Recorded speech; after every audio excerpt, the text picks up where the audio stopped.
प्राची आज सुबह से ही जल्दी जल्दी सारे काम निपटा रही थी, क्योंकि आज उसे मायके जो जाना था और जब वह चली जाएगी तो उसकी अनुपस्थिति में घर वालों को ज़्यादा परेशानी ना हो, क्योंकि इस बार वो 2-4 दिन रुकने के लिए जा रही थी। इसीलिए खुशी खुशी सारा काम कर रही थी। उसका मायका और ससुराल एक ही शहर में था, तो उसे मायके में रहने की इजाज़त नहीं दी जाती थी। वो जब भी मायके जाती तो उसे यह कहकर बुला लिया जाता था कि पास में ही तो है, रात में किस लिए रुकना, फिर कभी चले जाना। बस दिन में 1-2 घंटा रुक कर आ जाती। मायके में कभी रात बिता ही नहीं पाती थी। उसकी कोशिश तो यही रहती थी कि सब कुछ ठीक रहे, मगर हर बार कोई ना कोई ऐसी बात हो जाती कि उसका मूड खराब हो ही जाता। ईश्वर की कृपा से इस बार उसकी सास भी ठीक थी, पर कहते हैं ना, हर घर में कोई ना कोई शख्स ऐसा जरूर होता है जिसकी वजह से घर में अड़चनें आती रहती हैं। उसके घर में उसकी जेठानी इन सब की वजह थी, क्योंकि प्राची जब भी मायके जाती तो उसकी जेठानी कुछ ना कुछ नाटक जरूर कर देती। जेठानी का मायका काफ़ी दूर था, तो वो तो जब भी जाती तो महीने भर के लिए, पहले कभी नहीं लौटती। लेकिन जब प्राची को जाना होता तो सब लोग यही बोलते, अरे रुकने की क्या ज़रूरत है, जब चाहे तब चली जाना। आज सुबह भी जब वो तैयार हो रही थी तो जेठानी ने आकर पूछा कि वापस कब लौटोगी। तो प्राची ने डरते हुए कहा कि दीदी 1 हफ्ते रुकने की सोच रही हूँ। अरे 1 हफ्ता कुछ ज़्यादा ही नहीं हो गया, रेनू के पेपर भी स्टार्ट होने वाले हैं। तुम वहाँ रुक जाओगी तो सारा काम मैं अकेले कैसे करूँगी, और फिर काम करूँगी या रेनू को तैयारी करवाऊँगी। देख लो, इस बार 2-3 दिन में लौट आओ, फिर कभी चली जाना। जेठानी ने बेरुखी से कहा तो प्राची का मुंह उतर गया और मन ही मन उसे सोचा कि ये फिर कभी तो आने से रहा। उसने उदास होकर सासू माँ की तरफ देखा तो सासू ने कहा, जाओ देख लो, जैसा तुम्हारा मन करे, जब मन हो तब आ जाना। वो जानती थी कि प्राची लौट ही आएगी, क्योंकि उसका स्वभाव दूसरों की तकलीफ में जरूर साथ देता है। वह अपने स्वभाव के विपरीत काम नहीं करेगी, और फिर पति भी उसका साथ कहाँ देता है कि घर में किसी को बोल सके कि वो इतने दिन तो मायके जाएगी ही। वो औरत भाग्यशाली होती जिसके पति उनकी तरफ से बोलते हैं। उनका पति तो उल्टे उसकी ही गलती निकालने लगता था। खैर, जैसे तैसे प्राची मायके चली गई। मायके पहुंची तो सब लोग बहुत खुश थे। भतीजी ने तुरंत पूछा कि इस बार 1 हफ्ते रुकोगी ना बुआ जी। प्राची ने मुस्कुरा कर हाँ कर दी और मन ही मन मायूस हो उठी कि अब क्या कहे इस बच्चों को। खैर, जितने दिन मिले हैं उतने दिन आराम से बिताने का सोचकर उसने हर बुरे विचारों को झटक दिया। मायका मतलब मस्ती, सुकून और आज़ादी ही है। 2 दिन तो बहन और भतीजी के संग शॉपिंग, और कभी माँ के हाथ के पकवान, तो कभी भाभी के संग बातों की खुमारी में निकल गए। भैया और पापा के आने पर रात को खाने के वक्त देर तक बातें होती रहती। इस बीच भी पतिदेव का फ़ोन ना उठा पाती तो उसे टेंशन हो जाती कि अब वो बोलेंगे कि तुम्हें तो फ़ोन उठाने का भी वक्त नहीं। खैर, समय पंख लगाकर उड़ गया। आज तीसरा दिन था। प्राची को सुबह से टेंशन हो रही थी कि अब और रुके कि नहीं रुके, क्योंकि अगर नहीं जाएगी तो बिना वजह घर में टेंशन का माहौल हो जाएगा, जेठानी का मुंह बन जाएगा। यह सब सोचते हुए उसने अपने पति प्रशांत को फ़ोन किया और पूछा तो प्रशांत ने तुरंत कहा कि 2 दिन तो रह ली हो ना, मन नहीं भरता क्या मायके से तुम्हारा? अब हो गया, बस चली आओ, भाभी को भी यहाँ तुम्हारी ज़रूरत है। पति की बातें सुनकर प्राची का दिमाग सन्न रह गया और सोचने लगी कि प्रशांत उसका पति होते हुए भी कभी उसने अपनी पत्नी के मनोभाव नहीं समझे और ना ही कभी उसके दर्द को समझा। मायके के प्रति ललक को वह हमेशा गलत निगाहों से देखा करता। प्राची जानती थी कि प्रशांत कभी उसका साथ नहीं देगा, शायद इसीलिए वह वापस लौटने के लिए मजबूर थी और मायूस होकर सोचने लगी कि ऐसा क्यों होता है कि पति ही साथ नहीं देता। अगर पति उसका साथ देता तो क्या वो स्वच्छ रूप से अपने पता के घर एक हफ्ता भी नहीं रह सकती थी। ऊपर से रोज जब भी प्रशांत से बात होती तो वो हमेशा व्यंग करता कि कौन सा वहाँ तुम्हें 56 भोग मिल रहे हैं जो तुम यहाँ नहीं आना चाहती। अपने पिताजी के घर तुम्हें ना कोई सुख मिलता है और ना कोई सुविधा, फिर भी पता नहीं क्यों वहाँ के लिए मरती रहती हो।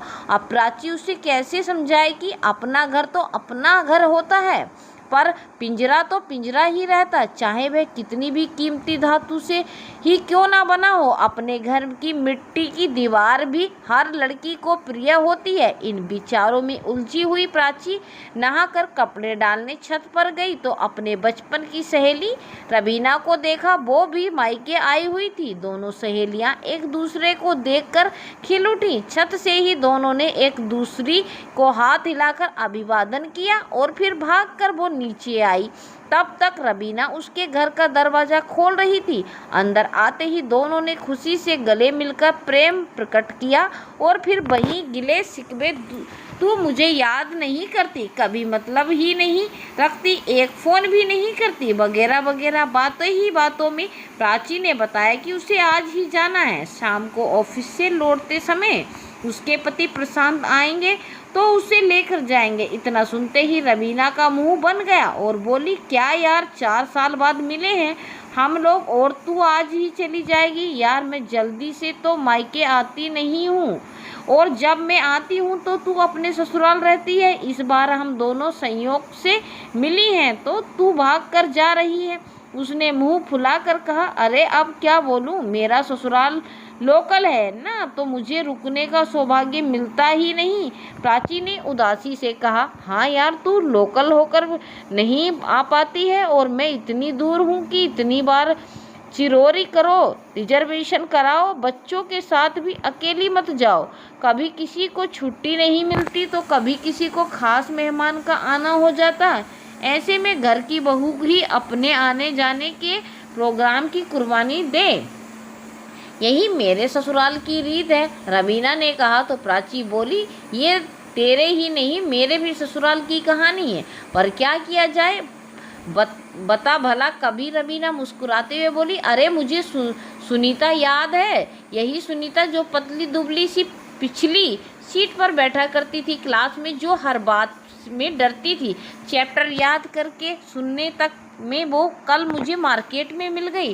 क्या बदल गई है यार, शेरनी हो गई है, एकदम जीन्स टॉप पहने स्टेप कटिंग स्मार्ट सी लग रही थी और एक हम है बहन जी बन गई हैं। ससुराल में ये ना पहनो वो ना पहनो, सबकी खुशी के चक्कर में हम अपनी सारी खुशियों के बलि चढ़ा दी। कल वो मिली थी तो उसने मुझे देखकर ही टोक दिया कि रवीना कैसी हो गई है तू, कहाँ हमारी स्मार्ट रवीना थी और आज कहाँ बहन जी लग रही हो, तू लग ही नहीं रही कि तू वही रवीना है। रवीना ने दुखी होकर कहा तो प्राची ने उत्सुक होकर पूछा, अच्छा और क्या बोली। पूछने लगी कि मायके कब आती हो, तो मैंने कहा बहुत कम आती हूँ यार मैं, तो उसने कहा कि मैं तो बिंदास रहती हूँ, किसी की परवाह नहीं करती, जिसको जो बोलना है बोले, मुझे जो पसंद है मैं वही करती हूँ। ये मत पहनो वो मत करो, यहाँ मत जाओ वहाँ मत जाओ, बोलो मत हंसो मत, यार हम कठपुतलियाँ हैं क्या जो सब कुछ उनकी डोर बंधी उंगलियों के हिसाब से करते हैं रहे। मैंने पूछा, सुनीता तुझे किसी से डर नहीं लगता कि लोग क्या कहेंगे, तो बोली, लोगों की परवाह मत कर, सबको खुश नहीं किया जा सकता। यही बात पति की, तो अगर वो तुम्हारी खुशी समझते हैं तो ठीक है, वरना उससे भी ज़्यादा उम्मीद मत करो।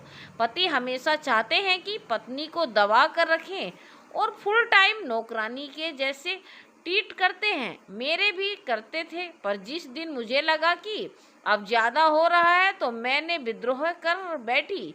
गर्दन उतनी ही दबाओ जितने में दम ना घुटे, अगर सांस ही रुक गई तो जीवन ही खत्म हो जाएगा। इसीलिए पहले खुद को महत्व दो। और सच कहूँ तो प्राची, मुझे भी सुनीता की बात सही लगी कि हम खुद को भूल ही गई हैं, हमें इन बंधनों से बाहर निकलना ही होगा। प्राची गौर से रवीना के मुंह से सुनीता की बातें सुन रही थी। उसे भी आश्चर्य हो रहा था कि वो सहमी सहमी सी लड़की इतनी तेज कैसे हो गई। उसे भी लगा कि मैं ही पागल हूँ, कभी खुद की खुशी को महत्व ही नहीं दिया। मन में विचारों के बुलबुले उठने लगे। तभी रवीना ने कहा कि अब क्या सोच रही हो? जाओगी घर आज ही या फिर मना कर दोगी? अपने पति को आज शाम को आने के लिए देखती हूँ यार, कहकर प्राची सोच में पड़ गई कि क्या करूँ। तभी रवीना ने कहा कि ठीक है यार, मैं चलती हूँ। रवीना तो चली गई, पर प्राची को एक मंथन में उलझा गई। दिन भर प्राची कमरे में लेटी रही। अब शाम हो गई थी, पति के आने का वक्त हो रहा था। माँ का पकोड़े बनाने की तैयारी कर रही थी और भतीजी उनसे चिपक के सो चुकी थी। तभी डोरबेल बजी। शायद पति ही थे जो ऑफिस से सीधा उसको लेने आए थे। पर प्राची के मन में उठ रहे उलझनों का चक्र अब बवंडर बन चुका था। उसके मन का गुब्बार अब हलक में आ चुका था, जो शायद कभी भी फूट सकता था। पर हिम्मत नहीं पड़ रही थी कि पिछले 2 सालों से जो करती आई है उससे इतना नया रूप कैसे ले। प्राची अपने कमरे में बैठी अपने आप से लड़ रही थी कि वह क्या थी और क्या बन गई। अब प्रशांत भी आ चुके हैं। काश मैं पहले ही उनको फ़ोन कर देती और मना कर देती। अब क्या करूं? अगर मना किया तो वह नाराज़ हो जाएंगे और सोचेंगे कि मायके में मेरे किसी ने कान भरे हैं। एक तो वैसे ही प्रशांत मायके के प्रति उदासीन थे। यदि उनके दिमाग में यह बात आ गई तो वह खिलाफ ही हो जाएंगे। ना जाने क्या क्या सोचती रही कि तभी भतीजी ने आकर कहा कि बुआ जी, फूफा जी आ गए हैं। हाँ आई बेटा, तुम चल कर बैठो, कहकर प्राची शून्य दिमाग लिए जैसी थी उसी हालत में बैठक में चली गई और प्रशांत को देख शांत पड़ गई। प्रशांत पानी पी रहा था। प्राची को यूं ही देखकर वह थोड़ा क्रोध में आ गया। यह क्या प्राची, तुम अभी तक तैयार नहीं हुई हो? चलना नहीं है क्या? हाँ, नहीं चलना। तबीयत खराब सी लग रही है तो तबीयत ठीक हो जाएगी। वहाँ क्या जेल में रहोगी तो वहाँ तुम्हारी तबीयत ठीक नहीं होगी? जेल से कम भी तो नहीं, काम करने का मन नहीं होता तो भी करना पड़ेगा ना। और मेरी हालत ऐसी नहीं, आप तो कुछ समझते नहीं। छोड़िए, आज मैं नहीं जाऊंगी। देख लो प्राची क्या कर रही हो, सोच समझ लो। आज अगर तुम नहीं चली तो मैं तुम्हें लेने नहीं आऊँगा, तुम खुद आओगी। माँ पकोड़े की प्लेट लेकर आई और उनकी बात सुनकर दरवाजे पर ठिठक कर खड़ी हो गई तो प्रशांत की आवाज़ सुनकर सोचने लगी, अरे यह क्या हुआ? प्राची अचानक क्या बोलने लगी? क्योंकि लड़की के माता पिता सदैव अपनी लड़की से यही आशा करते हैं कि वह अपनी खुशियों को। प्राची को बोली, ये तुम क्या बोल रही हो बेटी? एक तो दामाद जी आए हैं और फिर सही तो कह रहे हैं। वो अगर तुम्हें नहीं जाना था तो पहले ही बता देती। प्रशांत सास की बात सुनकर और चौड़ा हो गया कि वह कतई गलत नहीं है। प्राची ने माँ की तरफ देखकर कहा कि आपको नहीं पसंद तो मैं चली जाती हूँ, किंतु आत्मा यही रह जाएंगी, शरीर चला जाएगा अब दोबारा ये शरीर तुम्हारी देहली पर नहीं आएगा। प्रशांत हैरान सा प्राची की ओर देखता रह गया कि इसे क्या हो गया। आज मन ही मन सोचता रहा। प्राची तेजी से कमरे में गई और बैग में अपने सामान को रखने लगी और बिना माँ से मिले, बिना विदा लिए, बिना किसी और तरफ देखे यूं ही अनमनी सी जाकर प्रशांत के पास खड़ी हो गई। प्रशांत ने हाथ जोड़कर माँ जी से विदा ली और माँ शुभ सी खड़ी प्राची को देखती रह गई। रास्ते भर प्राची ने प्रशांत को कोई बात नहीं की। घर आ गई, रात भर रोती रही। दूसरे दिन कठपुतली की तरह काम करती रही। सारे लोग खुश थे सिवाय उसे छोड़कर। प्रशांत का ईगो, जेठानी का अहंकार, सास की निश्चिंता और ससुर की लापरवाही, सब कुछ यंत्रवत चलने लगा। अपमान और उपेक्षा के कुचक्र में प्राची पीसने लगी। अभी 2 ही दिन बीते थे कि किचन में काम करते वक्त प्राची का गलती से चाकू से हाथ कट गया, पर किसी ने उससे सहानुभूति नहीं दिखाई। उल्टा उसे ही दोषी कहकर सबने पल्ला झाड़ लिया कि दिमाग कहाँ रहता है तुम्हारा। प्राची को लगने लगा कि वास्तव में किसी को उसकी कदर नहीं है। एक दिन उसने खुद को आईने में देखा और सोचा कि क्या वह इस घर में एक सम्मानित बहू है, क्या एक पति के दिल की मालकिन है, क्या एक सफल पत्नी है? शायद नहीं। और उस दिन मायके में माँ की बात सुनने के बाद अब मायके की दुलारी लड़की भी ना रही। घर में माता पिता, सास ससुर, पति के दिल की रानी और किसी की भी निगाह में अब वो योग्य नहीं थी। उसी दिन उसने प्रण किया कि अब वो कठपुतली नहीं बनेगी। उसके टपकते खून को देखकर भी किसी को उस पर दया या सहानुभूति नहीं आई। प्रेम तो बहुत दूर की बात थी, उसने स्वयं से प्रेम करने की ठान ली और मन ही मन सोचने लगी कि अब मैं स्वयं से प्रेम करूंगी, खुद के लिए जीऊंगी। उस रात वो खाना बनाने के लिए कमरे से बाहर ही नहीं निकली और चादर से मुंह ढक कर लेटी रही। उसके इस व्यवहार पर सबसे पहले जेठानी ने प्रतिक्रिया दी। उसके बर्तन पटकने और हाय हाय कर खाना बनाने की पुरानी हरकतें प्रारंभ हो गईं। पर आज प्राची परेशान नहीं थी, आज उसके मन में कुछ सुकून था। तभी कुछ ही देर बाद सास उसके कमरे में आई और बोली, क्या बात है, तू कुछ परेशान लग रही है, तबीयत तो ठीक है ना तुम्हारी? प्राची ने तो दो टूक जवाब दिया कि नहीं, काम करने का मन नहीं है, उंगली में चोट लगी है, दर्द हो रहा है। मैं भी इंसान हूँ, मुझे भी दर्द होता है। सास समझ गई कि आज प्राची का दिमाग ठीक नहीं, अभी कुछ बोलने पर बात बिगड़ सकती है, कल सुबह इससे बात करूँगी।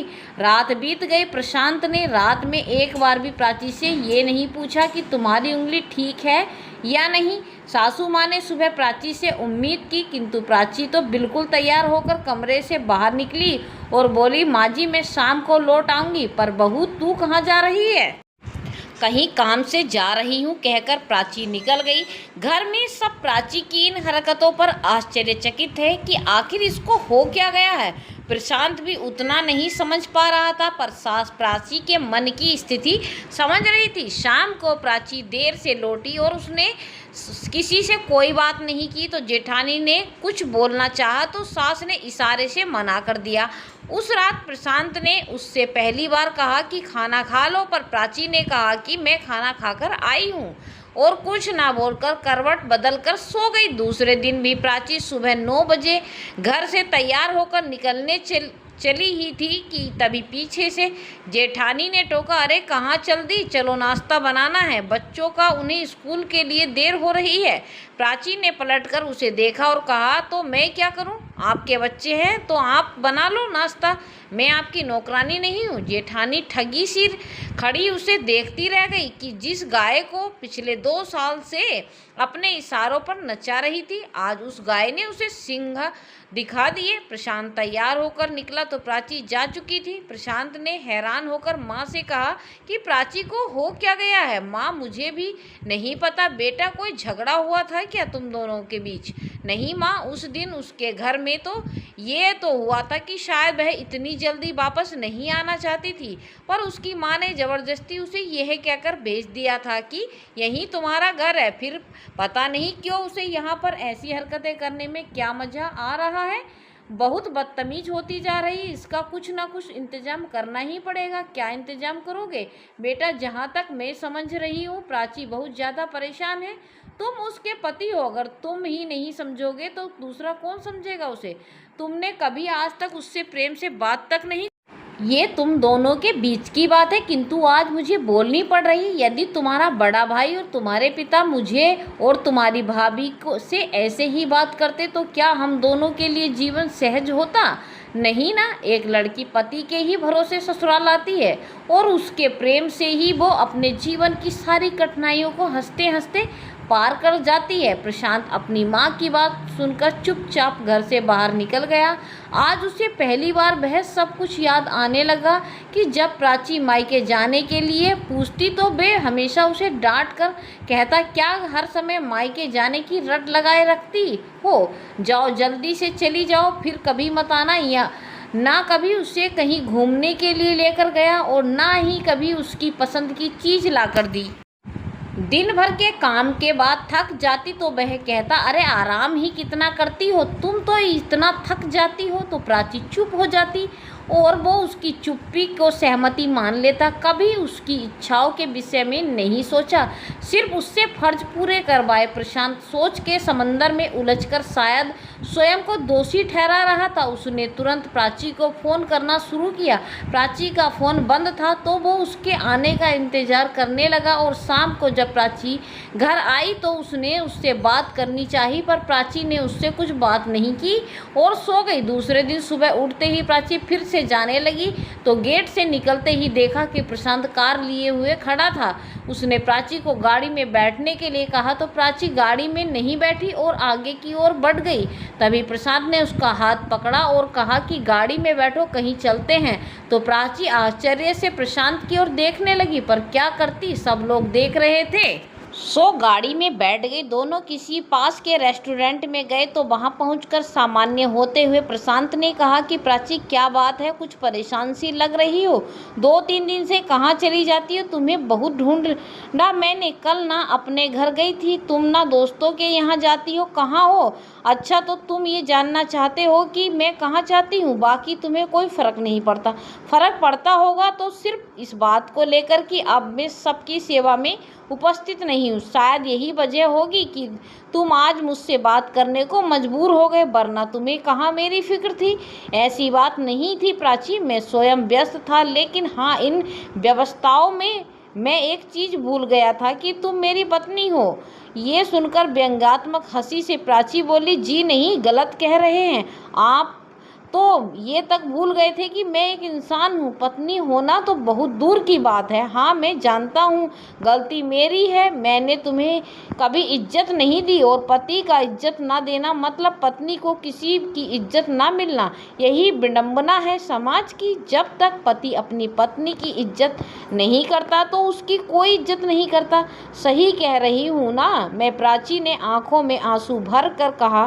तभी प्रशांत ने प्राची के हाथ को अपने हाथ में थाम कर कहा, प्राची गलती हो गई, मुझसे माफ़ कर दो प्लीज़, क्योंकि अगर अभी हम इन सब बातों का हिसाब करने बैठेंगे तो हमारे जीवन के कुछ महत्वपूर्ण पल उन्हीं पुरानी कड़वाहट का हिसाब करने में निकल जाएंगे।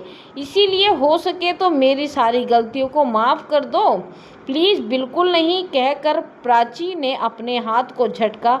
अब मैं अगर पहले जैसी हो गई तो क्या मतलब निकलना मेरे संकल्पों का जानना चाहते हो ना आप कि मैं कहाँ जाती थी? तो सुनिए, मैं कोचिंग क्लासेस जाती थी क्योंकि मुझे कंपटीशन का फॉर्म भरना है, जॉब करनी है और अपने पैरों पर खड़े होना है। तभी प्रशांत ने कहा कि शांत हो जाओ, मैं जानता हूँ कि तुम कहीं गलत जगह नहीं जाती थी, बस चिंतित था कि कहाँ जाती हो ना दोस्तों के घर और ना अपने मायके। मेरा मायके जाना तो आपको ही पसंद नहीं था ना, हर वक्त मेरे घर वालों की बुराई, हर वक्त मुझे सुनाना कि तुम्हें तो बस मायके ही पसंद है। सच बताइए प्रशांत, शादी के बाद कुल कितने दिनों के लिए गई हूँ मैं अपने घर में? खुद ही नहीं जाती हूँ। सोचती हूँ आज ये ज़रूरत है, आज वो ज़रूरत है, पर किसी को मेरी ज़रूरत नहीं दिखती, मेरा मन नहीं दिखता। मैं तड़पती हूँ अपने माँ बाप के साथ के लिए, लेकिन अब तो माँ भी डरती है कि आप नाराज़ हो जाएंगे, इसीलिए तो उन्होंने मुझे उस दिन कह दिया कि चली जाओ अपने घर। अब आप ही बताइए क्या रह गया इस संसार में मेरा? ना वो घर मेरा है और ना ये घर मेरा है। प्राची बस एक मौका दे दो मुझे, मैं वादा करता हूँ कि तुम जो चाहती हो मैं वही करूँगा। मैं मानता हूँ कि मैं गलत हूँ, मेरा तरीका गलत हो सकता है, हो सकता नहीं आपका तरीका गलत है। अगर आपने कभी ये कहा होता कि मैं तुम्हारे बिना नहीं रह सकता प्राची, तो क्या मैं तभी भी मायके जाने की जिद करती? मैं ये नहीं कह सकता हूँ प्राची, क्योंकि वो तुम्हारा घर है और तुम्हारे मम्मी पापा भाई भाभी सब तुम्हारी प्रतीक्षा करते हैं। ऐसे में मैं इतना स्वार्थी कैसे हो सकता हूँ?